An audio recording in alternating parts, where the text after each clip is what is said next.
छत्रपती संभाजीनगरमध्ये गांजाची शेती। पैठणच्या ढोरकीन शिवारातून गांजाची झाडं जप्त। 28 किलो वजनाची गांजाची 22 झाडं पोलिसांनी केली जप्त।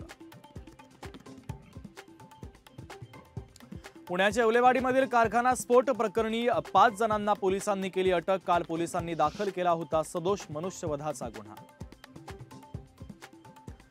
अमरावती महापालिका सफाई कंत्राटदारांचं काम बंद आंदोलन। पालिकेकडे 11 कोटींची थकबाकी असल्यानं काम बंद आंदोलन। 7 महिन्यांची तब्बल 11 कोटी रुपयांची देयक थकीत।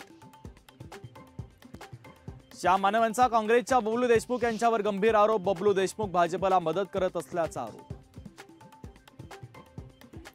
पेण अर्बन बँकेच्या ठेवीदारांचं आंदोलन सुरू। कर्जतच्या टिळक चौकामध्ये मांडला ठिय्या। 1.5 लाख ठेवीदार ठेवीपासून वंचित।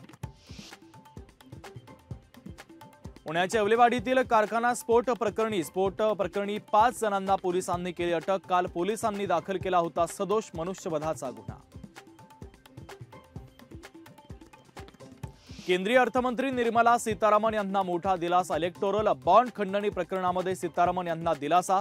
उच्च न्यायालयाकडून तपासाला स्थगिती। उमेश पाटलांच्या समर्थनार्थ सोलापूर जिल्हा युवक आघाडी मैदानात अजित पवार आणि उमेश पाटलांमध्ये संवादासाठी प्रयत्न करणार। राष्ट्रवादी युवक आघाडी उपमुख्यमंत्री अजित पवारांची भेट घेणार।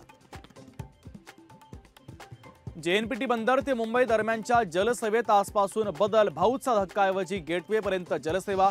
जेएनपीटी वाहतूक विभागाची माहिती।